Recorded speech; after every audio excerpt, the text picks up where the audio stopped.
optional. You have to accommodate. And before I asked, he actually stated that, said that, so that was my question was good. But then he went on and he said, so if you get an exemption, the only way to get a quote exemption is to get your doctor to say that you're going to smoke. So doctor's not going to specify consumption method. There's no way. So what the hell? So No. I've got to poke at that. Exactly, it's a personal choice. So exactly, but it's really the conduct of the border Mm. puppies. Right? That's the issue. So I got to drill down on that one to find out exactly what the regs and what the law is and what the issues All right, are. hello, Vapor Okay, no Central. bullshit. Woo! It's the last panel of the day. Thanks so much for joining us.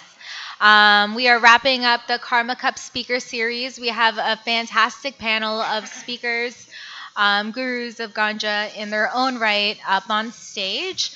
I'm going to let them introduce themselves, but we have up on stage James O'Hara with Canadians for Fair Access to Medical Marijuana, Kareem Assad. She is a lawyer who has a certain specialty in cannabis law. Matt Murnaugh, author, cannabis activist, longtime OG Toronto cannabis fixture, and Pete Shearer, who was on our who was our last speaker. He's speaking with 7 Acres and Supreme today. So give our speakers a round of applause, please. All right, awesome. Yeah, so our panel today, or our last panel, is what to expect come October 17th. Google Calendar told me that we are 38 days from legalization today, so that is pretty exciting. Less than 40 days away, and that's going to have a lot of really historic implications in how cannabis consumers and non-consumers and Canadians alike are all going to experience what it's like to be in a legalized space. So we have these 4 exceptional speakers up here, and we're going to ask them some questions, and of course we're going to have the opportunity to open up the floor for audience questions. I'm going to start with James because he's the very first person to my left. We're passing a joint, right? Yeah, James. Yeah. So, James, can you tell us a little bit about CFAM and where the organization is at the moment? Sure. CFAM stands for Canadians for Fair Access to Medical Marijuana. We're a national advocacy group, and we're focused on patients' rights, patients' access, and access really is the key. And access acts as the umbrella for us. So underneath access, we're looking at things like affordability, product sourcing, making sure that everything's available, and pricing is a big issue. So we're very focused on the pricing part of it. There's other issues that we're starting to look at, such as access that's being restricted through condo boards, various other things too. Those are some of the features that we're looking at as well. That's great. Thanks, James. So I guess I want to open it up to anyone on the panel, or maybe specifically to Karima and James, with regards to Bill C-46, which is another bill that's going to be going to pass on October 17th, which is the impaired driving laws, which it relates to cannabis. Now, right now, I mean, they're obviously impaired driving laws, but rolling forward, there are going to be different ways cannabis impairment is going to be measured. Perhaps, Karima, did you want to talk to the device that they're going to be using? Sure. So what we can say about the device that is currently approved for this purpose is that it's able to measure past use but not present impairment. And so I think that's going to raise some constitutional questions down the line when someone is able to challenge this regulation, because if we're not able to measure whether someone is currently or presently impaired, just whether they've consumed at some point, and different people with different consumption habits, it may have been a while since you last used, but still have some remnants in your body that would test positive. What's difficult, though, is that these constitutional challenges will be on the backs of individual litigants, and most people can't, frankly, afford to go to that level of litigation. And so in the interim, and particularly for groups that are perhaps vulnerable or otherwise marginalized at the hands of police will find themselves under heavier scrutiny than at present. Now, going back to these devices, rather inability to measure impairment, but strictly measure levels of THC. James, how do you how do you think that'll impact patients and cannabis consumers? Well, essentially, it's going to put patients at the risk of criminalization straight off. It's going to be exceptionally difficult. We've come out very, very strong on that. We did a study on it. Our paper is off of our website. You can see that at any time. It really is a serious issue. As Karima said, unfortunately, it's a very expensive process to try to pursue. It is going to be challenged. There's no question about it. But it puts every cannabis patient in an extremely difficult situation. And me personally, I have to give up driving. I've done that. So, but that's a choice that I can make. There's many people who simply can't do that. Because of where they are, they're working, they have to drive there. There's various issues, so it's a big issue. Sure. So maybe to either Matt or Pete, or maybe both. How will the new regulations address advertising?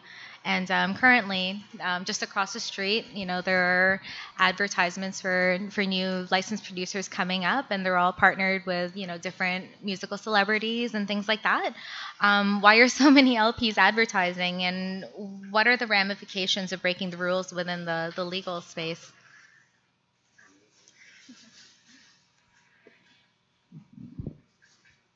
That's a great question. In terms of the ramifications, and we haven't seen it yet, Health Canada has not issued a single fine for any advertising. They haven't gone there yet. If you go back to the House of Commons, the Prime Minister a few weeks before, he actually said that we would revoke licenses, and then Organigram had a recall using an illegal pesticide, and they never had their license revoked. Even though the Prime Minister said in the House of Commons, we're going to revoke licenses of these companies that do these things. We're not seeing that. So they can issue fines. They haven't issued fines yet.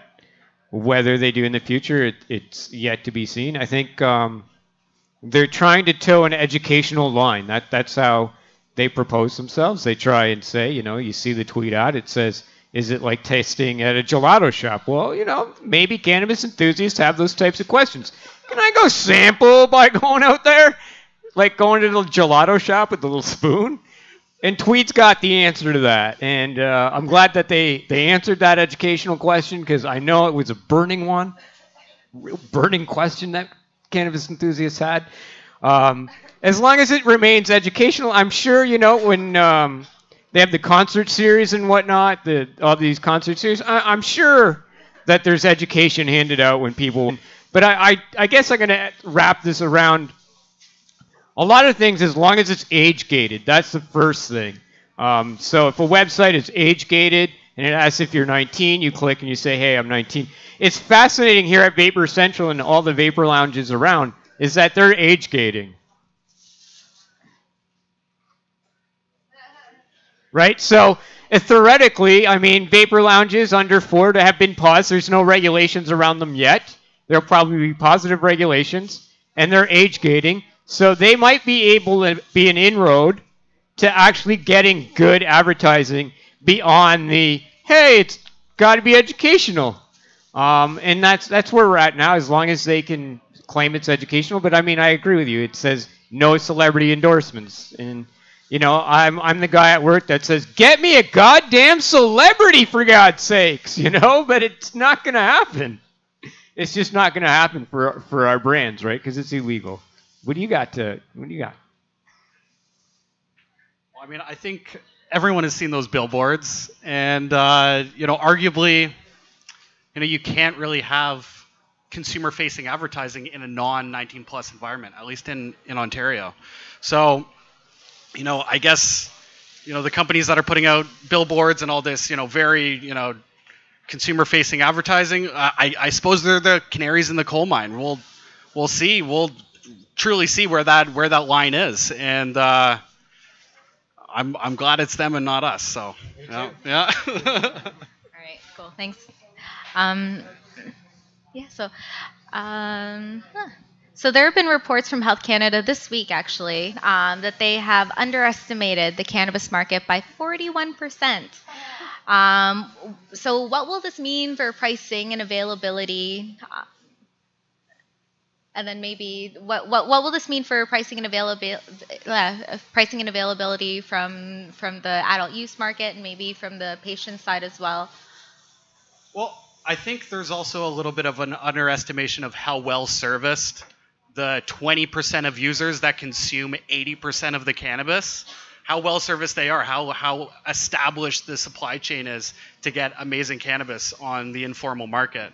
And I think it was very clear that it was an underestimation. And come day one or that first week, I think like other legal markets, you'll see a shortage, if not a bunch of SKUs being sold out. So we'll see.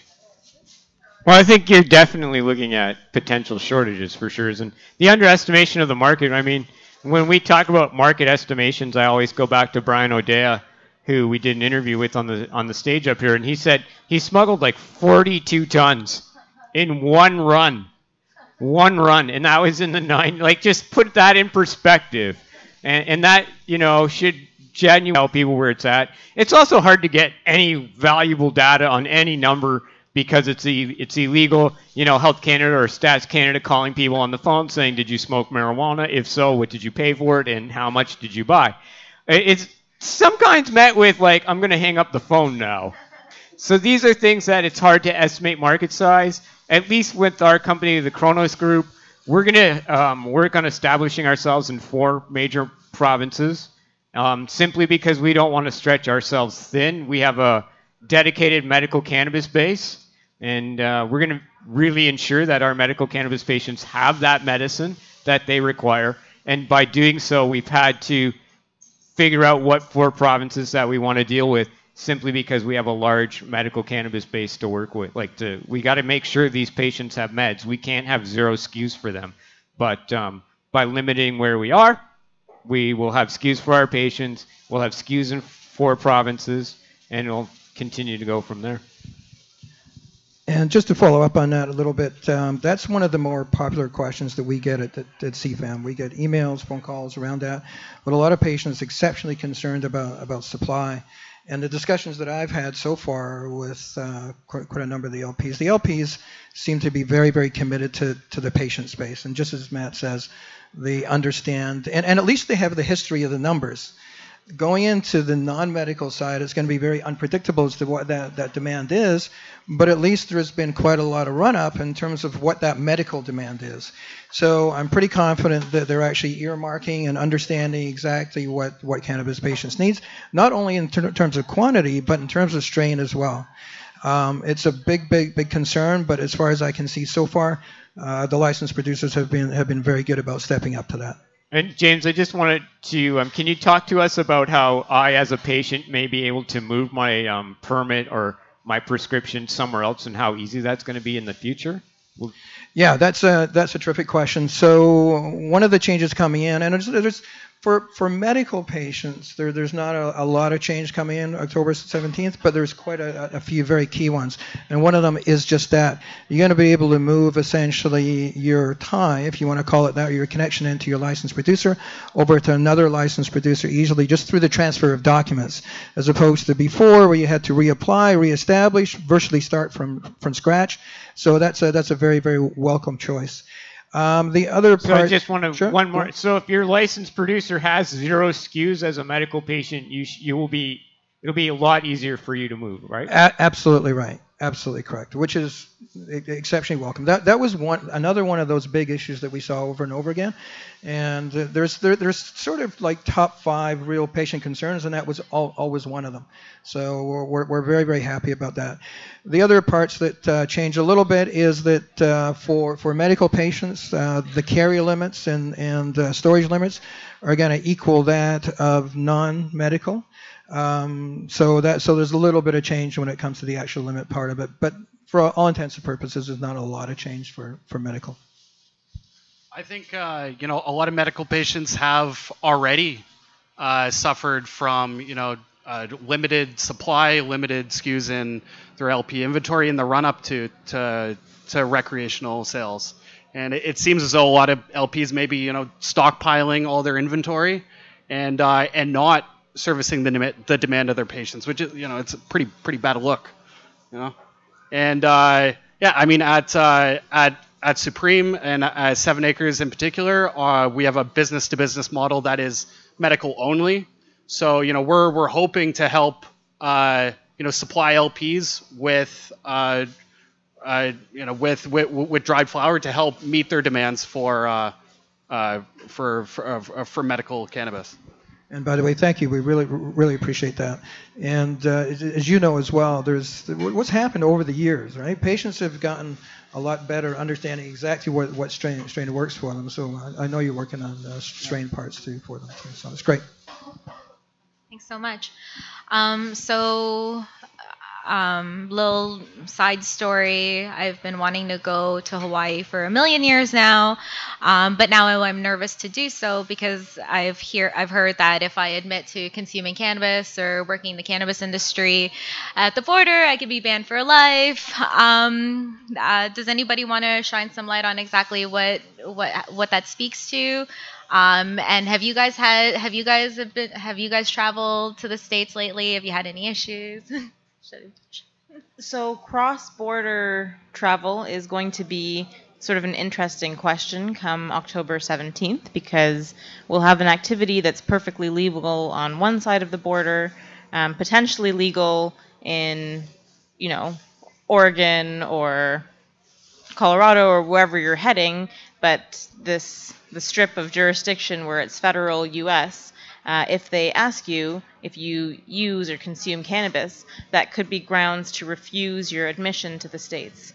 And, there has been some talk from our government of, agreements or treaties, but in the current political climate, it's a little bit tough to tell what sort of flexing might go on and whether people will be, unfairly or irrationally turned away.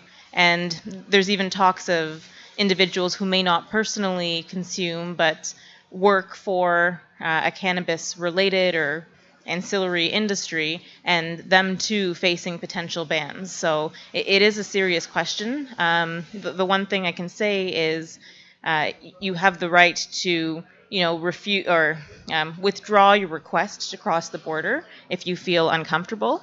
And one thing you should never do is lie. So, with those two sort of facts in mind, make an informed decision when trying to get across. Yeah, I think you have to be realistic. If you're working at a cannabis company and your LinkedIn says that you work at a cannabis company and your IG and Twitter is full of cannabis stuff, you might have to prepare for the inevitability of you getting banned from the States. It doesn't mean that you're banned for life if you don't lie to them, which you will get banned for life. No, but there's waivers. There's waivers that you can get, and you should probably research that. If that ever comes up. So you can. It takes about 6 months to get, but you can get a waiver that would last 6 months to a year. And I guess that's going to be a business expense moving forward, in my opinion. And the law is a little bit gray about the extent to which a border agent can search your device or your phone. So the best practice is actually to maybe log out of your accounts.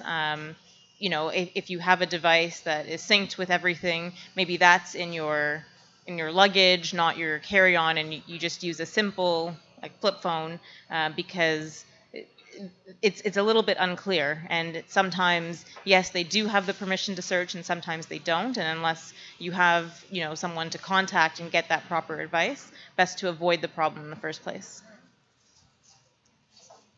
Thanks so much. That was really insightful. That didn't make me any less nervous about going down there. I think I might go to Spain or Jamaica or somewhere else that's cannabis friendly. That's not the United States. Lots of other places, right? Um, so James, I'll ask you. I'm going to ask a lot of patient-related questions only because I mean, for those who don't know, cannabis access in Canada really started as being able to have cannabis accessible to patients, and it's really on the backs of many hardworking cannabis advocates and patients. Thank you, and patients who were unafraid to say, cannabis is a product that I use and it helps me live a better life. For some people, it literally saves lives. So I'm going to ask a lot of patient-related questions because I really want to ensure that they don't get left out and left behind come October 17th. So James, I mean, even going forward, like what kind of issues are patients currently having? Yeah, so there's different challenges that patients still have today. And if we sort of go backwards and we talk a little bit about what CFAM's mission is, we're very focused, as I say, on that access part. So under that umbrella term of access, affordability is a big, big issue. And affordability takes form in a number of different ways. The big one is taxes. So what we've been pushing very hard against is any taxes. We contend, and we absolutely take the very clear position that there should be zero rating of tax on, or cannabis should be zero rated. We've done a number of things on that front. We've had our Don't Tax Medicine campaign. We had a protest outside Morneau's office this winter, which Matt attended, and a number of other people came to support. The turnout was absolutely terrific. So we're going to continue to do that. Taxes are a big, big issue, and I hear that on an ongoing basis. Underneath that affordability part, again, is pricing, and that is ensuring and working with the licensed producers that they continue to support a compassionate pricing option for patients. It's absolutely critical. So really, again, we're putting the push on tax. If we can get taxes dealt with, and we don't exactly know where the government's at. So far, they haven't exactly listened to us. They've heard us, and through over 20,000 folks like you writing into your MPs, you put a lot of pressure on them. Just this past spring as well, we appeared at the Finance Committee, fought hard against excise tax. And by the way, it is kudos to companies like Kronos and so on too, who are looking at absorbing the excise tax. That does in fact help, although there is a lot of other work that has to be done. But the interesting part, and it may be a little boring because it's political, but it is some progress. The NDP tabled an amendment to that bill, C-74, that was going to pass the excise tax, and that bill was defeated by 5-4. Now that's very close. So while we didn't make it, we actually look at that as progress. And frankly, going forward, what we're really going to focus on is continue to push that tax issue very, very, very hard. We're hoping in some ways that maybe towards the 17th or beyond, we're optimistically cautious about potentially being some relief, although there's been no indication of that whatsoever. But we're sort of hoping. Anyway, with CFAM have two plans. We've got a tactical plan and a sort of longer-term strategic plan on the tax issue.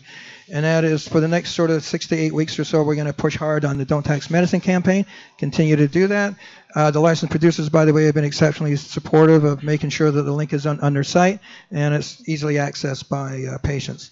Longer term, don't forget, there's a federal election coming next year, and my goal is to vote Bill Blair out, vote Bill Morneau out. And so we're going to do a lot to target those two writings, in fact. And those are the two main guys. Those are two main guys who are the architects of both, the overall arching plan and of course tax. So we're going to push real hard on that on the political side of it.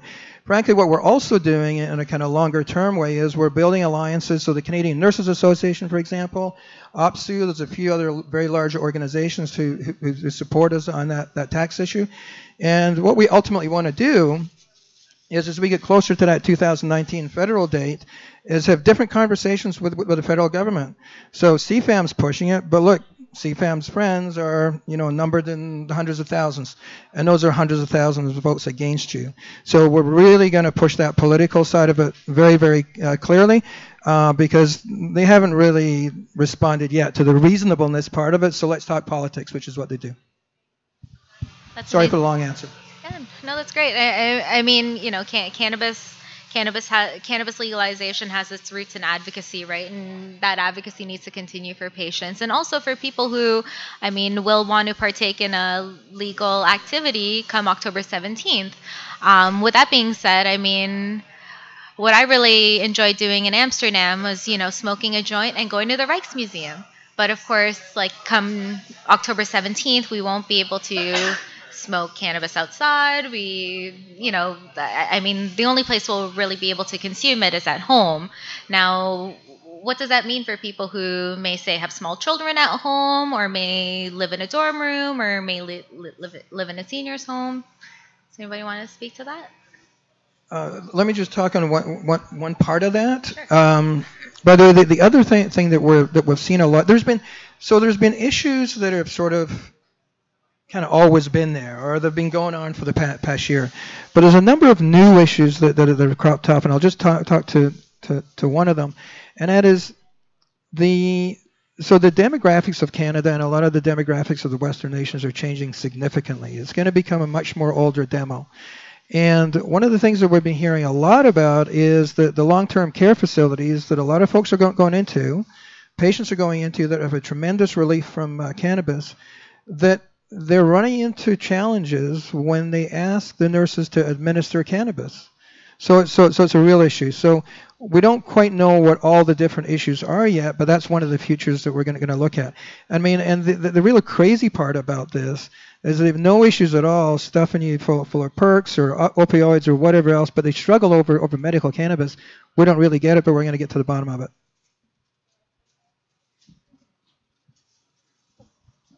I think in terms of the limitations on where you can consume, I think it really sheds light on why places like this are so important, and just social use spaces in general. I hope that at some point there's some roadmap to licensing social use spaces, and they could be even a fraction of the presence that bars have, for instance, but maybe close to something like your art museum or something like that, and not just a few places. I really hope for just the proliferation of social use spaces.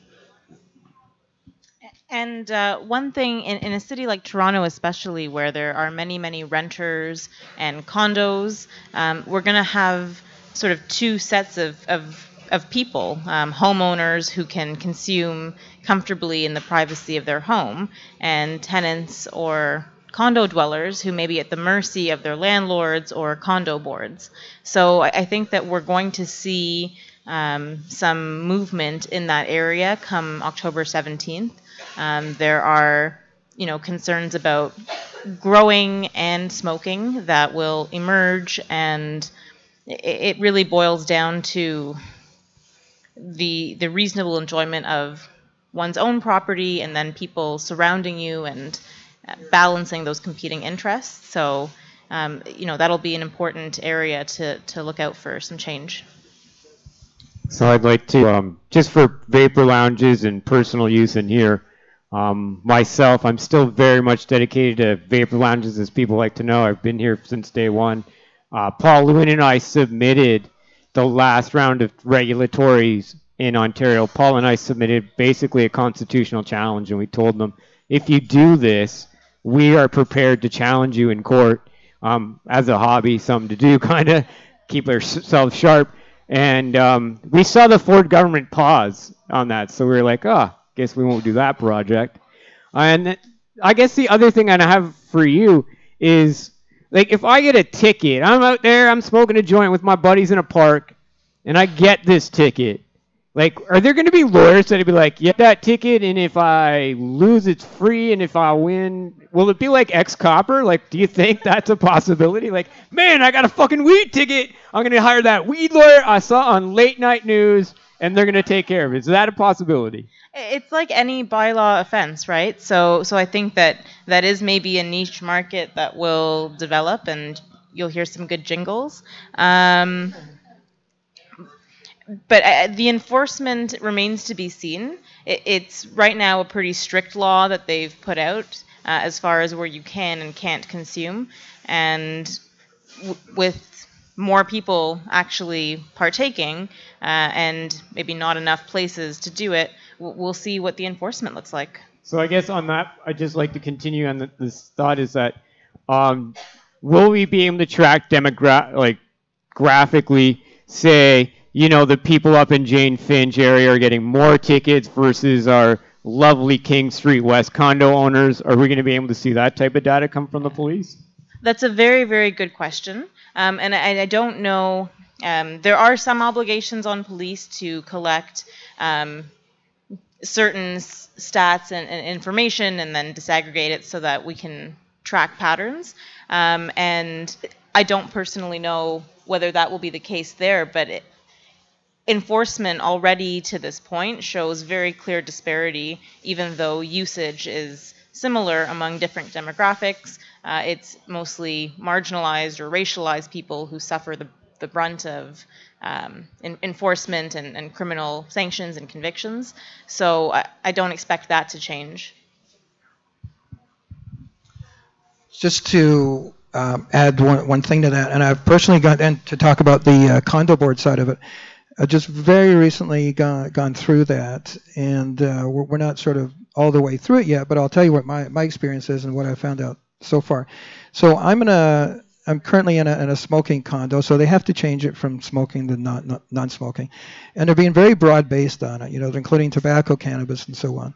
So we just had a meeting just the other night there, and if you read the rules, there was absolutely zero mention or even acknowledgement of cannabis patients, medical cannabis patients. And I found that very curious. So one, it looked like they had completely ignored the issue, which I was very, very put off about. But anyway, so I went to that meeting. I had one question for them, or one statement actually. So there was the condo board, there was the management company's lawyer there, and my one question was going to be, and I'll tell you how it went, which is, look, the Human Rights Code is paramount. It rises above everything. It's number one. And for you not to accommodate medical cannabis patients is a violation of that. You have no choice, no option whatsoever. You must do it. So the lawyer was actually pretty smart, because as opposed to me even getting to that point of the question, he actually stood up right away and said, by the way, human rights is paramount. We're gonna honor that. We're gonna make sure that there's exemptions there, and we're gonna make sure there's accommodation. So the interesting part about that is that they knew fine well. They understood what medical cannabis patients' rights were, but they didn't stipulate it. So what I say to every condo owner or anyone who is there, certainly in condos, when they're bringing out that condominium law, is recognize what's really important is what you don't see. And what you don't see is clear statement of your rights, but you have your rights. Don't get caught in that. Fight it. Stand up and make sure that you're getting accommodated. It's very, very, very important. There was one issue that sort of came up there that frankly I have to do a little bit of research on, but I think he was very off base on this, is that the lawyer said something like, but it's fine, but if you wanted to vape or if you wanted to smoke in your condo unit, you're going to have to go to your doctor and get specific approval and authorization for that. Now, that, as far as I know, that's completely untrue, because doctors are not going to specify what the consumption method is. Again, it's your right as a patient to do that. So don't be overruled by them. They're trying to sort of capitalize on the ignorance of people, or fear, or you don't ask, or there's elderly owners or whatever. Just know that. Be very clear on it. Stand up for your rights.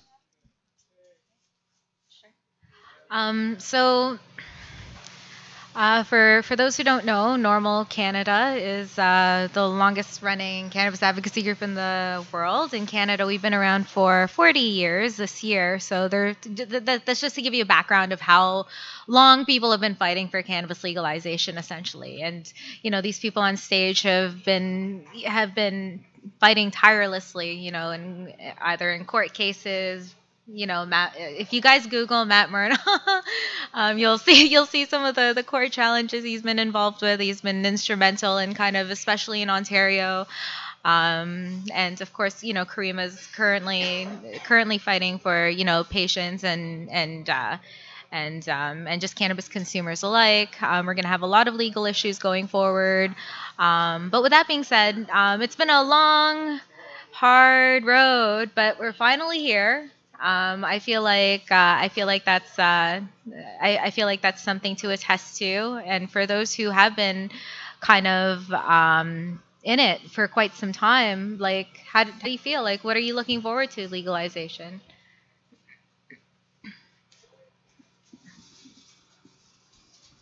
I mean, we can disagree about how it's all come about, but I think on day one, being able to to order legal cannabis as a recreational user, that is a huge turning point, and I think it's the start of something great. I think if in 5 years cannabis has even a fraction of the touch points that alcohol has in our society, I think we'll have tremendous. I think there'll be like nothing but good stuff will come with more people consuming cannabis. I truly think.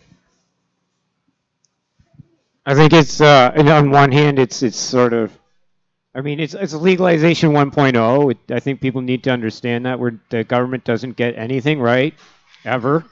I think we all understand that. I think we need to take that into consideration. It's the first step. We've knocked down the wall of prohibition, especially we as a country. People like to point out to California and all these other places, but you can't do banking there. You can't do anything. We are a federal country, the leading. I mean, God bless you, Uruguay, but you're not in the G7.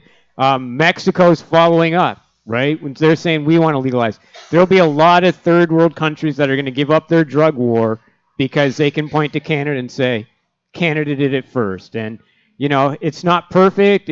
Does it include culture that obviously as a best-selling author? Yeah, like it'd be great if we could have better cultural ties that are lacking under these regs. But it's all going to come in time. And if that's what you want, you better start working towards. You better start either saving. If you're running a dispensary or whatever that, you should be saving all your dollars for that constitutional challenge, because that's where the fights are. If you want to have shatter and all these other things, you either civil disobedience and be prepared to take it through the court, or call your MPP or your MP and say, this is what I want next. These are what the private market's prepared to supply it.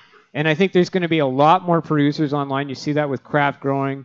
The amnesty for genetics is crazy. So a lot of MMAR growers and ACMPR growers out there, Health Canada listened to you, and they are trying to accommodate you to the best of their abilities and get you up and running as a craft grower. I think the market in a couple of years from now with continuous regulation is going to be epic. Myself probably may retire at that point. I think it's important to remember that we tasked legalization to a group of people very wary about legalization. So a lot of the restrictions that we're seeing in this first version of C45 are pretty stringent and don't leave a lot of room. But come October 17th and the months that pass, and hopefully the sky doesn't fall, I think we will see a loosening of that. That's just some speculation, but that's my hope. Just on the point of the sky will not fall, I just want to bring us back to the Senate passing the bill. It was the night of the Ontario election, and I had both streams going. I shit you not. The Senate voted to legalize marijuana, and less than a minute later, Doug Ford was our premier. I'm not kidding you. I had both streams. I was like, oh my God, it happened. The sky fell in. For sure. Wow. On that note, what I like, I mean, I'm personally, I'm really excited about like research opportunities. You know, once cannabis is legalized, I feel like there'll be a lot more opportunities, you know, in the medicinal space, and also kind of like, you know, the innovative products that other jurisdictions like California seem to have. But of course, with that being said, those won't be allowed right away on October 17th, will they? Like edibles and vape pens. Does anybody want to speak to that? Yeah, I think there's a huge opportunity being missed with the first year. I understand the cautious approach. I mean, they've had a very cautious approach leading into recreational sales, and with things like solvent extracted concentrates, they're being even more cautious, and I get that. But if you look at mature markets, both edibles and concentrates make up a huge part of the market, and basically, there's sales being left on the table for the informal market to come and take by not immediately getting into those segments. Well, yeah. James, do you have? I'll go down the line. Do you have any final messages for our audience? October 17th, as I mentioned, is 38 days away. As historic as this moment is going to be, it sounds as though from our panel, there's still a lot of work to do. This is Legalization 1.0. What can we do as cannabis consumers and supporters, and just as Canadians, to kind of bring legalization to where it needs to be post October 17th? Sure. Yeah, there's a number of key things that we have to continue to do and pursue going forward for patients, and specifically around, as I mentioned, the taxes issue. That one is a biggie. Other issues are we obviously want to reduce the cost to increase the availability for patients, and part of that is also working on the insurance side. So it's dropping taxes, keeping compassionate pricing, increasing insurance coverage. So we're going to continue to advocate for that. As I mentioned before, there's been some issues that have been sort of constant and have kind of gone through. There's other issues that are brand new and are, well, sort of been percolating in the background, but they seem to be coming up now. And one of them is of critical importance, and it's of real concern to every medical patient. And that is, we have to realize that during this somewhat celebratory time, when we go into full legalization across the country, medical cannabis is under significant attack by the number one most powerful lobby in Canada, and that is the Canadian Medical Association. So the mere path that we took to get there on the medical front is under significant threat. If the CMA had their way, they would do away with the medical system tomorrow. So that is a big worry for us. Now, thankfully, we've got both the legal side, the law on our side, the acts that have come as a result of that, and Health Canada administering, and those two major factors cause a very balancing, or bring a very balancing factor to it. But nevertheless, the CMA is there at every opportunity. They're saying we want to do away with medical cannabis. There's no need for this. And I think to your previous point, just around the research part of it, they really often stand on the fact, or they feel that there's no evidence for this, that we're all just imagining it. I don't know what it is, but more and more, there is a lot of scientific evidence that has become available, clinical trials and various other things. So there's a lot of research that is being done. It will continue to be done. We have to make sure that continues forward. The other issue, by the way, frankly, that we see daily is that every time the CMA speaks in the paper, they go to the press and say we should ditch this system, we should sunset it, is their favorite term.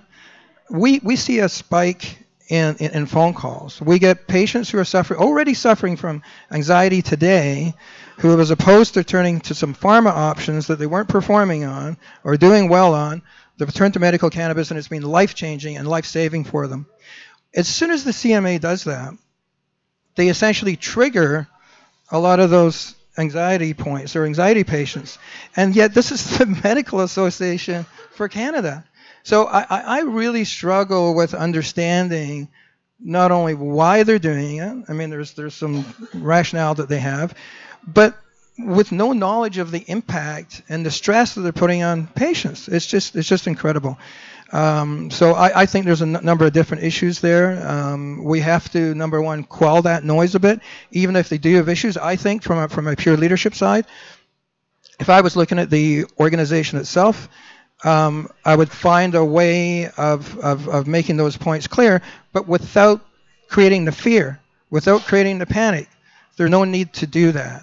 So we're going to hopefully enter into some discussion with them, at least number one, to get that dealt with and then deal with some of the other issues later.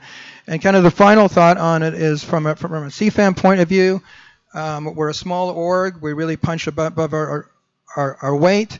And I would suggest that there's never more in time that's more important than now to support CFAM. $5 donation helps. Everything helps because we're dealing with big issues and we constantly face them. And the fight is not yet over. Thanks. I guess just sort of building on the idea of lobbies and the threat that poses right now at the outset of legalization, where big decisions will be made, and it's always difficult to undo a decision once it's been done. In the landlord-tenant sphere, the Ontario Real Estate Association is another group that has significant clout, and the position right now is not particularly pro-cannabis, and I think that comes from a standpoint of landlords needing to protect their investment, and who knows what damage could be caused by growing or smoking, and I would rather not deal with it, so I'm just going to ban it. And that position, there's perhaps a business element to that, but I don't think it will withstand court scrutiny. Really, the best way to approach this is for tenants, to be respectful about how they are going about such activities and make it so that it's not a problem, not the disaster that your landlord is imagining. And that way, through mutual respect and cooperation, go forward and avoid problems before they begin. I think pioneers in this industry like Matt know best that we have to keep fighting. Like every single incremental change since the MMAR to where we are now, we're fought in the courts. So I may be a little pessimistic, but I think that's how we're going to have to continue to change this industry, is one court case at a time, sadly. Yeah. I'm going to echo that sentiment. It's unfortunate, that the courts will continue to work on this. And I want to go back to the CMA just quickly, is that they like to rattle their saber in the media, but they never want to go to court and say, hey, Your Honor, we don't want to be involved in this pot thing. So there is distinction built into the legislation.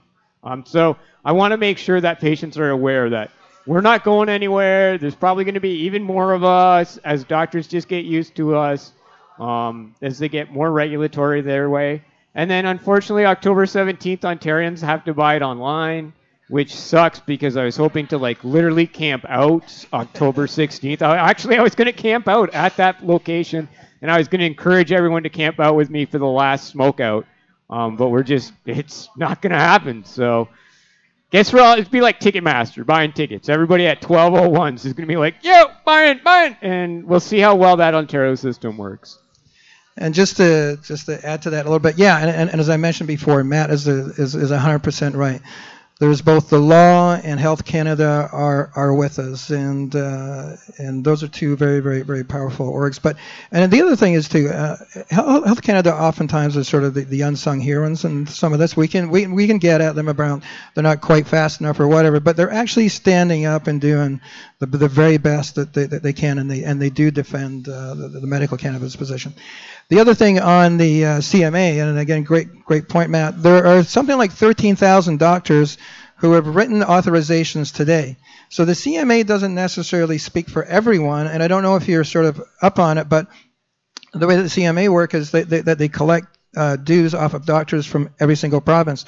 The Ontario Medical Association just recently, because of the CMA's position on this, stopped sending the CMA dues. because they completely disagree with that. And I would see other provinces following. So Matt's right. The CMA does a good job of rattling their saber, but they can be noisy, and that's pretty much it. But still, as I say, it's a very unsettling thing. But not everybody's with them, and there's been a lot of very, very good and brave doctors stepping forward for that. Well, I'm actually going to open up the floor to some audience questions. If anybody has any questions they want to ask our panelists. Okay. There was a question earlier about genetics amnesty. Well, what is that? Yeah. So if you didn't know already, there's a huge deficit of genetics in the LP space. It's been one of the main issues going on in terms of product development, and there seems to be another brief window in which there will be amnesty for MMAR genetics to enter into the legal system. So hopefully that adds a bit of life into the genetic offerings that the LP space has. Oh, okay. Someone had, for sure. Well, I want to thank our panelists, James O'Hara, Kareem Assad, Matt Myrna, Pete Shearer. Thanks so much for kind of giving us some insight into the future of what to expect come October 17th. I want to give a huge shout out to the Carba Cup. It's their 5th anniversary this year. It was a huge event this year. It's the Elite Cannabis Festival in Canada. Thanks for this opportunity to educate and enlighten people who want to learn more about cannabis. A big shout out to Sarah Sunday for organizing, to Tracy Curley for all of her hard work in all this. To all of our panelists, thank you so much for enlightening all of us and imparting your knowledge. Thank you so much. And yeah. And one more shout out to my lovely partner in sound and in life on the soundboard. He makes everything sound. So yeah, you wouldn't be hearing anything without him. Thanks so much. Cheers, guys.